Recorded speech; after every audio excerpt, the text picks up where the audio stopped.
گا کیسے بنائے گا.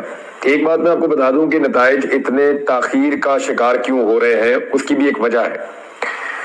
جس وقت الیکشن کمیشن آف پاکستان نتائج کا مکمل اعلان کر دے گا، نارملی یہ نتائج جو ہے وہ چند گھنٹوں میں آ جاتے ہیں، بہت لیٹ ہو تو ایک آدھے دن میں مکمل ہو جاتے ہیں.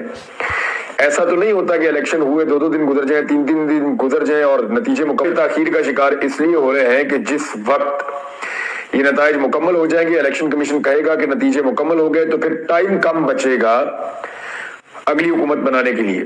انتقالی اقتدار کے اوپر کام گا، پھر فوری طور پہ اکٹھے ہو جائیں گے اور اس کے بعد جو ہے وہ حلف ہو جائے گا، پھر کس طرح وزیر اعظم بنے گا، قائد ایوان بنے گا، پارلیمانی پارٹیز بنے گی، وہ سارا پروسیجر پھر چلے گا، وہ ایک لمبا. اس کی تفصیل میں جانے کی ضرورت نہیں ہے، لیکن یہ ساری چیزیں تب شروع ہو جائیں گی تو ٹائم کم ملے گا بندے خریدنے کے لیے. لہذا اس وقت اس گومگو کی صورتحال کا فائدہ اٹھاتے ہوئے کوشش یہ کی جا رہی ہے کہ میکسیمم بندوں کو پرچیز کر لیا جائے جب تک کہ نتیجے مکمل نہیں ہوتے، اور جو فارمولا ہے اقتدار کا وہ طے کر لیا جائے. اب پاکستان پیپلز پارٹی کے اندر اس وقت یہ سوچ ہے اور بہت سارے لوگ جو ہیں وہ بلاول زرداری یا صدر پاکستان کا عہدہ مل جائے، زندگی کی ایک خواہش ہے جو ان کی پوری نہیں ہو رہی. انہوں نے بڑی کوشش کی، انہوں نے امریکنز کو یقین دلایا کہ جو کام آپ ان لوگوں سے لیتے ہیں، ہم مذہبی سیاسی جماعتیں ہم زیادہ بہتر کر سکتے ہیں، آپ ہمارے لیے کوئی حکم کریں. لیکن ان کے اوپر امریکنز نے اعتبار نہیں کیا، ان کی اپنی اسسمنٹ ہوتی ہے. تو فضل الرحمان صاحب بھی صدر پاکستان کے لیے بڑے تگڑے امیدوار ہیں.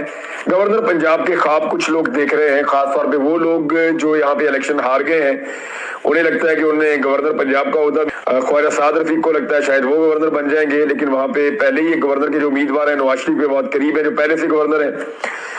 پھر خرم دستگیر بھی الیکشن ہار گئے ہیں اور بھی کچھ لوگ ہار گئے ہیں.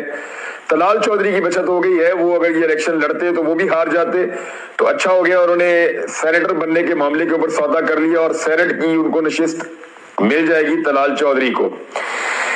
اب ہو کیا رہا ہے کہ اس وقت خیبر پختونخوا میں تھوڑی بہت ہل جل کی گئی ہے. جو پاکستان تحریک انصاف کے حمایت یافتہ آزاد امیدواران جیتے ہیں، خیبر پختونخوا میں ان سے رابطہ کیا گیا اور انہوں نے فوری طور پہ اپنی پارٹی کو آگاہ کیا اور انہوں نے چٹا صاف انکار کیا کہ جی ہم کسی پارٹی کو جوائن نہیں کر رہے، ہمارے لوگوں نے ہمیں ایک ہی شرط پہ ووٹ ڈالے ہیں کہ عمران خان کے ساتھ کھڑے ہونا ہے، اب ہم صرف اس کا انتظار کر رہے ہیں، وہ جو کہے گا ہم وہ کریں گے.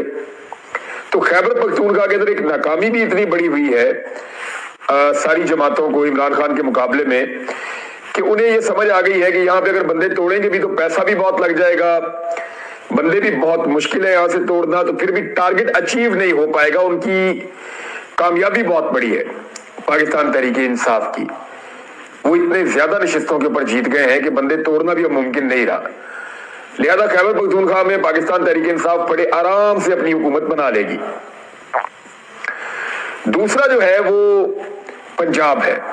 پنجاب میں اس وقت پورا زور لگایا جا رہا ہے، جن ایم پی ایس کے انتخابات رہ گئے ہیں یا ان کے رزلٹ رہ گئے ہیں انہیں دباؤ ڈالا جا رہا ہے کہ اگر آپ جیتنا چاہتے ہیں تو آپ ہمارے ساتھ وعدہ کریں کہ آپ نون لیگ میں یا پیپلز پارٹی میں جوائن کریں گے، ان میں آپ جوائن کریں گے تو پھر ہم آپ کو جتا دیں گے.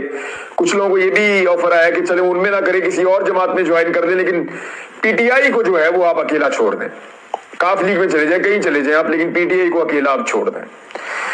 لیکن وہ لوگ ابھی تک تو کوئی بندہ نہیں مل رہا.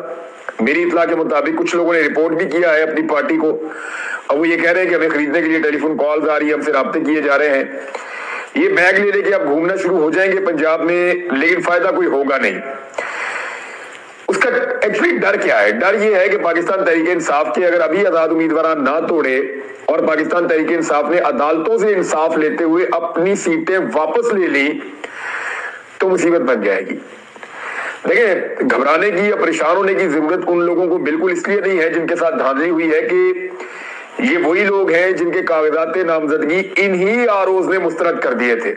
آپ کو یاد ہے یہی سارے آروز جنہوں نے ابھی فارم 47 کے اوپر حتمی نتیجے پیش کیے ہیں اور جاری کیے ہیں، یہی سارے پاکستان تحریک انصاف کے ریکارڈ امیدواروں کے کاغذات نامزدگی مسترد کر دیے تھے. تاریخ میں کبھی اتنے بڑے پیمانے پر نہیں ہوئے، لیکن اس ساری زیادتی کو ریورس کر دیا عدالتوں میں جانے کے بعد عدالتی فیصلوں نے. تو اب معاملہ یہ ہے کہ انہی آروز کے یہ جعلی نتائج جب عدالتوں میں جائیں گے،